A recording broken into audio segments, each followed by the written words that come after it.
Hi, I'm Kendra Corman. If you're a coach, consultant, or marketer, you know marketing is far from a perfect science. And that's why this show is called Imperfect Marketing. Join me and my guests as we explore how to grow your business with marketing tips and, of course, lessons learned along the way.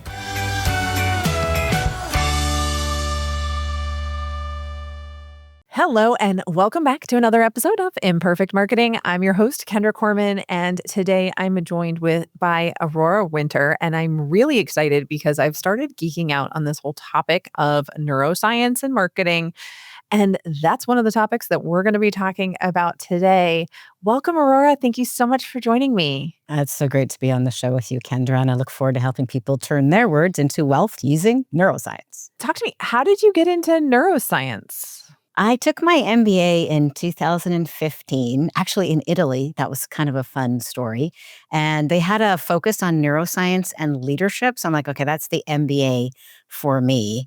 Because I've been fascinated with communication since I was 9 years old. But to really understand communication, you need to understand how the brain works.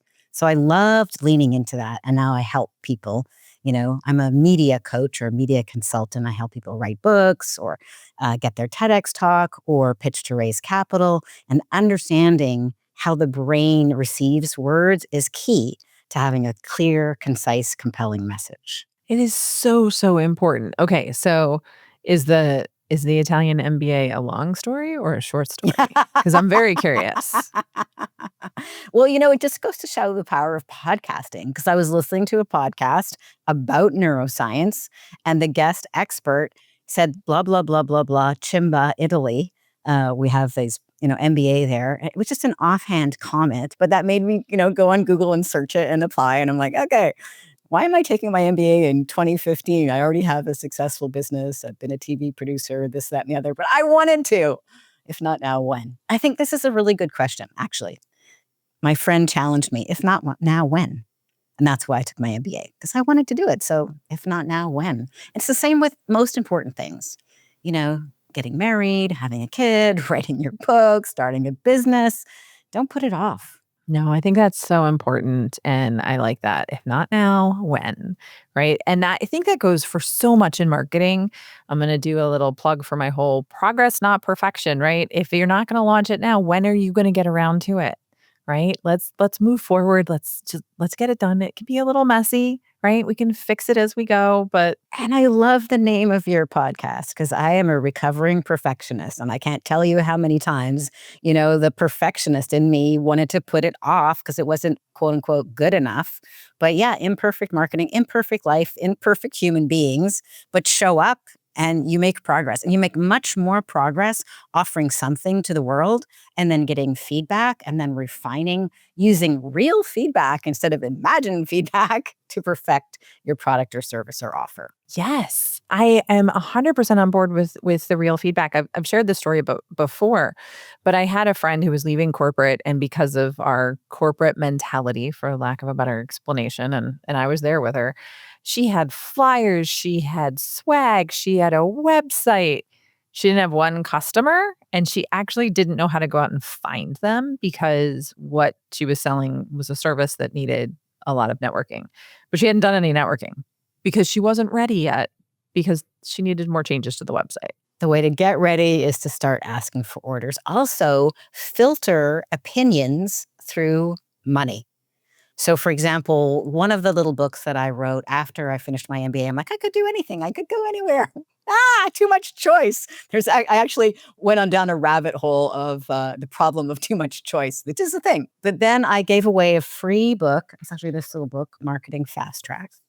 Ooh, okay. And to my list that knew me for something else, and gave away the book, but they had to pay shipping. $4.77. That actually is important, because giving away something completely for free, zero skin in the game. So I gave away a book for free, charged $4.77, gave for free videos adding value, and the result was $250,000 of new business in 90 days. That is a real market test. And that's what I challenge people to do. Do a test that has a small amount of money attached, $5, $20, something, and then get on one-on-one calls and offer a bigger package and see what you can do. Opinions from people who have not invested anything are useless. You want to filter opinions by people who don't just say they like your book title or they like the idea of your product or service, but they're willing to buy it. So, oh my gosh, like I feel like I should be taking so many more notes because there was so much in what you just said. So, I love doing that. Opinions from people who haven't spent anything really don't matter.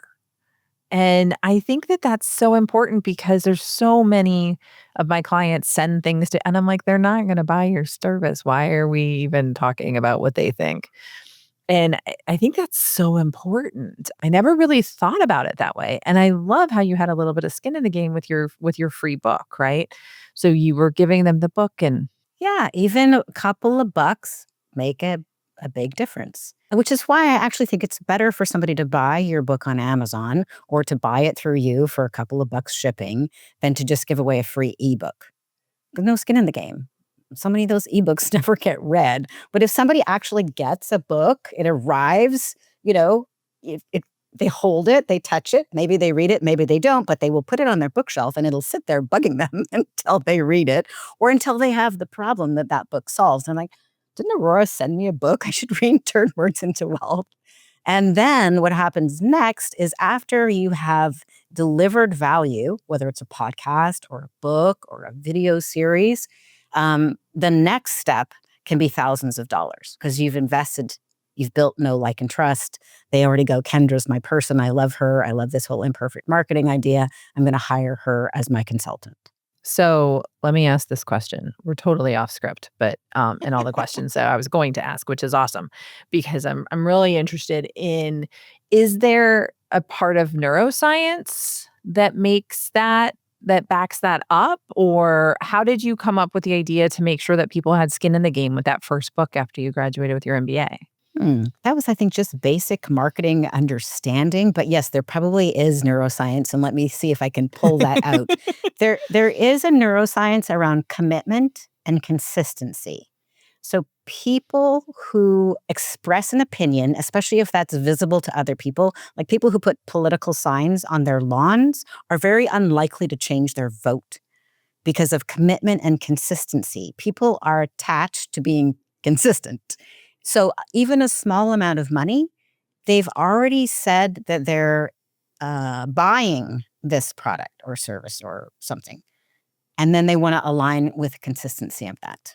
And then how you deliver the message, of course, would go with the neuroscience, which we can get into. There's 3 simple steps to neuroscience. Most people would be familiar with these steps, but most people, especially the well-educated people, do not do them in the right order and forget to do the middle step. And the middle step really matters. All right. So what are the steps Got and what's you the order? curious. I'm dying to know. All right. Well, we'll just keep the word simple so the neuroscience of the brain language doesn't throw you off. But the people, human beings, didn't survive for so long without filtering messages. It takes a lot of calories to absorb a message. It takes a lot of fat. There's so much happening in your environment. You cannot process everything. It's a complete illusion if you think you observe everything. So the very first filter comes from the ancient reptilian brain or the Croc brain. It's looking for novelty. It's looking for, is there something in this for me of value? Is there something a little bit scary that I need to know about? Or is this the same old message I've heard 100 times? If you don't pass that first filter in the first few seconds, they're not paying attention. And you might be speaking at length, but you are not communicating. So that would be the hook. We commonly call that a hook. But you're appealing to the Croc brain. It's a little tasty or a little dangerous, not so dangerous that they completely shut down. So an example is a book title, Marketing Fast Track, the little book that launched a new business, Turn Words into Wealth. It's like, what category are we in? What is this about? The next step, which is the step most people miss, is the social midbrain step. So you've passed through the reptilian Croc brain filter. The next filter is the midbrain, which is around social proof. People are hypervigilant for status. Who else thinks this is a cool idea? Who else is involved? You know, is this person like scum of the earth or are they like high status? So being an author already confers status. Being a professor confers status. Awards confer status. So when you're speaking, if I was talking about this book, Turn Words into Wealth, Croc Brain, it's an award-winning book. What outstanding nonfiction book of the year it came out in its category, which is publishing. So when you're communicating, you can do these very, very quickly, but you have to, or you don't have to do anything. It serves you to do them in this sequence. And then the third step, which most people jump to way too early, is to appeal to the cerebral cortex, which is the meat of your message. But just like you wouldn't open an Excel spreadsheet that was attached to an email from somebody that you don't know about that didn't have a really compelling subject line anyway. We should say, I hope you would never open up an Excel spreadsheet from someone that you don't know, okay? We should. But the same things happen when we're speaking. We don't listen to the cerebral cortex message if it hasn't been approved by the Croc brain and by the midbrain. The other thing that people don't fully understand is deeply listening is so expensive, you need to circle back around again. Just like we're doing in this conversation, podcasts are great to study from this. So ideally, the host and the guest will revisit these 3 points maybe every 5 minutes or so. Every time you ask me a question, actually, that's Croc brain, if you're asking a good question. Hopefully they're good questions. Which you are, I'm sure, because it's a little dopamine hit of curiosity, right? The other thing is like speaking at length is not communicating. So when I'm helping people, pitch to raise capital, the common mistake is somebody is so deep in the weeds of their business. They're at step 14 and they're all excited about step 14. People don't understand step 14. They don't even know what quadrant we're in. So it's a very common mistake to leap into way too much detail and you've lost the person. So I've had people come to my media training events. The person would speak before the training and explain who they are. Everybody would be like, I know the person is smart, but I have no clue what their business is. And by the end of the training, people in the audience would actually be investing in that same person's concept because it was clear. So keep it simple. You were talking about your books, and I think that's awesome. I wrote a short book on a whim one day and decided to use it to get speaking gigs, which was fun. My question for you is, I have found a ridiculous amount of success from my book, not my book being successful, but the fact that I'm an author and wrote a book has really helped me in speaking and training and everything else that goes with it, because you help people write books. We talked about that, right? In the whole media world. What are you seeing these thought leadership or these books? How is that translating to revenue streams for your clients? Yes, I love knowing about the revenue streams because I'm in publishing. I have access to data that most people don't know. And it's really interesting to see. So, for example, we were talking about Brene Brown before we jumped on the recording. I don't have her data just off the top of my head, but I remember Mel Robbins' book, The Let Them Theory, which just launched December of last year. It did about $300,000 very quickly, and it became a New York Times bestselling book. Interesting thing, though, a self-published book by Alex Hormozy just recently launched, and it did $100 million in 3 days. It's a nonfiction book, and he won the Guinness Book of World Records. It outsold any other nonfiction book. It did about double. He sold 3 million copies in 3 days. It did about double the next closest, which was Spare by Prince Harry. It's so interesting to see all the different models of monetization. One of the things I wrote about in Turn Words into Wealth is like there's 7 different ways to make 7 figures with your book. And what most people don't understand is that even best-selling authors like Mel Robbins or Brene Brown or maybe Kendra, we don't know how your book's doing, they get 85% of their revenue not from the book. From consulting, from coaching, from speaking, from training, sometimes from, film and television, from other deals. So I'm a big proponent of let's make sure if you do have a book, let's make sure that you have thought through the back end so that you put that like a little bit of yeast in the content of your book. Your book can still make a big difference and change lives as is, but add a little yeast to, oh, by the way, if you want to hire me as a speaker or as a consultant, or you want this, that, or the other support, I'm available for that. This is my website. Here's some success stories, a little bit of yeast, and that will make the book far more powerful. How have you found your book working for you for bringing consulting clients and speaking gigs? It's like they fall out of the sky, which is probably horrible to say. It's like I joined a group called Innovation Women to help me with speaking gigs and things, and I've now actually applied for one. I actually was getting booked so much to the point where I've had to start turning things down, and most of them are paid gigs. So most of them are paid speaking, which is nice. And I haven't had to do much with it. Like someone will see me speak because someone brought me because of the book. And then usually someone in the audience is like, hey, we need some more help with this. Can you help us? And I'm like, yes, I can. Or no, I'm fully booked. So That's it's working beautifully then. yeah, so it's and I would say that like none of them have read the book, but that's okay. It's just even just having a book really helps as crazy as that sounds. It changes the author because anybody can write a book, but so few people actually do. And the fact that you dedicated the time to put your thoughts together and pull them into a book shows that you have a message and you have the passion and that you have persistence and follow through, all great traits in a speaker or consultant. I think that again going to that social proof, even having just written one, a lot of people just assume that I know what I'm talking about, which by the way I do, but still they make that Again, assumption. the neuroscience, people are hyper vigilant to status. So, one of the easiest ways to change status is to become a best-selling award-winning author. Well, I say it's easiest because I, don't want to get an MD or a PhD. I think an MBA is enough. Stop already. It changes the whole equation. Then instead of being, a dreaded salesperson or just another person who's another consultant or another coach, no, you are the expert. You're the author who wrote this book. This is your passion. And yeah, it changes everything. Talking about books, right? A lot of people tell stories in their books. Whenever I'm working with my students in marketing or my clients, I'm always encouraging them to tell stories and tie that back to their offer. It really seems to connect people. I had a guest on several months ago. Her name is Sina C. She 10x'd her business, and she sells fish by telling stories, right? About showing behind the scenes with her family and talking about things that don't seem related, but yet were really interesting. Like she talked about her son's wrestling match and that he won. And that was probably due to the fact that he had access to great fish, um, which was amazing, right?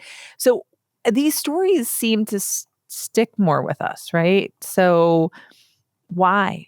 Stories are how human beings survived through millennia. Books and printing only happened in the 1400s. The Gutenberg press changed everything. And initially, it only printed Bibles.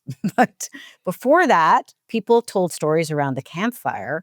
And the oral, verbal tradition was how the Odyssey was passed forth. It was how to survive was passed on.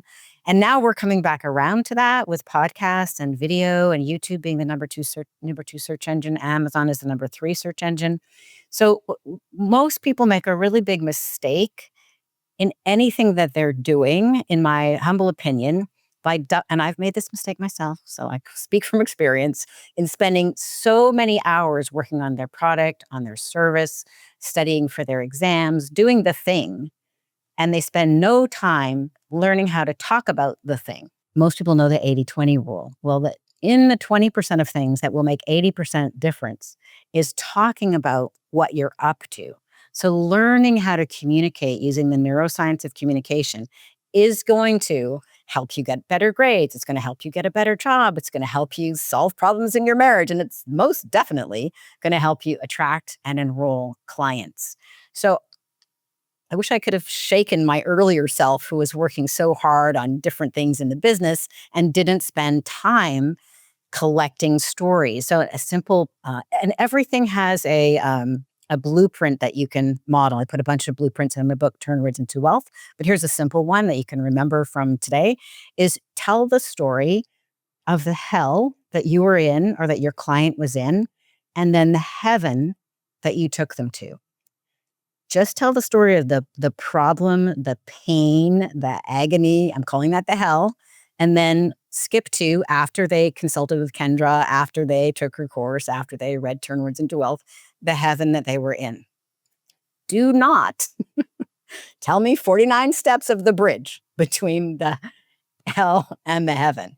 If you just practice that and you pay attention and collect the stories of every person whose life you impacted positively, you'll have a whole bunch of hell to heaven stories, and then write them down, keep notes, and you'll have those handy to handle objections or to tell a story instead of pushing against somebody else. You can receive an objection and say, gosh, I'm really glad that you shared that concern about hiring a marketing consultant. My client, Sarah, had the exact same concern. And then you tell the hell that Sarah was in before she worked with Kendra and the heaven that you took her to. Boom. It sounds so simple, right? The problem is it takes focus, it takes commitment, and it takes some consistency to make sure that you're getting those stories.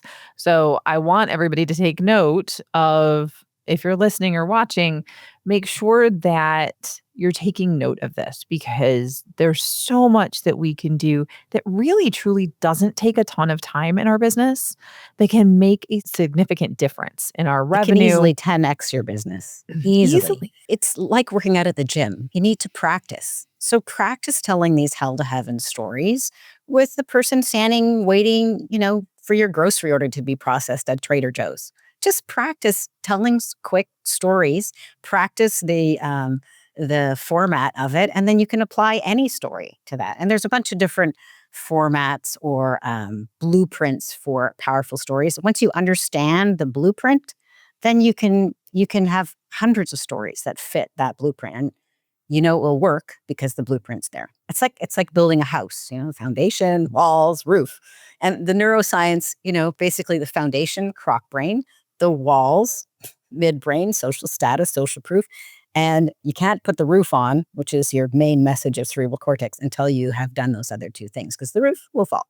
The other thing that most people don't know, which relates to neuroscience, is, especially in academia, people love data, but that actually triggers the analyst brain. The analyst brain does not buy. The analyst brain will never be satisfied and always wants more information. Most people don't understand that you actually, even though you might trick yourself, you actually make buying decisions emotionally a fraction of a second before you justify that decision. Well, I just had a conversation with a friend of mine. We were looking at her landing page, and I was like, No, you're telling people what they need. They're not going to buy that. They want to buy what they want, not what they need. So you need to change the wording on this to change really what happens to be what they want. And that is to spend less time on social media, at least for their business, right? They can scroll through TikTok all day like I do, but it's so much TikTok is addictive. It is so addictive. It is just tied so much to how people buy. And I think it's so important. And I think there's so many things that we actually know about neuroscience that we don't even really realize is neuroscience, right? And so it's really important, I think, that as people move forward in marketing, that we include those thoughts and we really think about how the brain works so that we can grow our businesses, right? And I think that that's hugely important.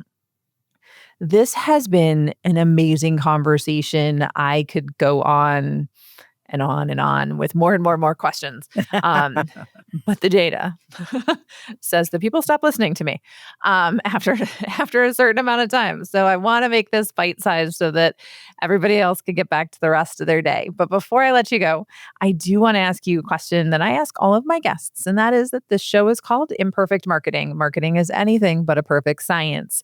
What has been your biggest marketing lesson learned along the way? Gosh, I have had so many lessons, but I think the one that's most valuable to the listeners and most top of mind right now is, in order to have a really strong yes, you have to have a strong no. So every person is not an ideal client. So for me, knowing who my ideal client is and that I can produce at least a 10x return on their investment, I can show up with such compassion and integrity and purpose for that particular avatar, means I need to say no to people I could help, but that I don't have certainty that I can produce at least a 10x ROI, which causes me to wilt inside personally. So I would love to offer that as something to consider. Like, in order to have a strong yes to your business, to your time, to your next book, to the client, you also have to have a strong no to the things that waste your time, to the things that leach your energy, to the people that you might want to please because you're a people pleaser, but they are not your ideal client. They're somebody else's ideal client, send them to that person. I had that conversation earlier today. I was like, I call it, I learned in Sandler sales training, it's head trash because we get stuck in those ways and we don't do those hard no's enough. And that's a really difficult piece. So I think that's just huge. So, oh my goodness, so many things have been shared. So we've got the Croc brain, then we've got the midbrain and the cerebral cortex. So build your foundation, your walls, and your roof before you actually start marketing, right? And then stories stick with people. So take a look at the stories in your business. What are those stories that you can tell? And the simple blueprint of how you took someone from their hell to their heaven without the 45 steps in between. It's very important so it's digestible. If you want to connect with Aurora or get any of her books or check out her new YouTube channel, which is called Strategic Basics. Strategic Basics, we have all of that down below, either in the show notes or the YouTube description, wherever you're listening or watching. And if you got something out of today, whether, and I know you did because I did, and I've been doing this for 20 plus years, it would really help me out if you would rate or subscribe wherever you're watching. So thank you so much for tuning in. I look forward to seeing you again on a future episode of Imperfect Marketing.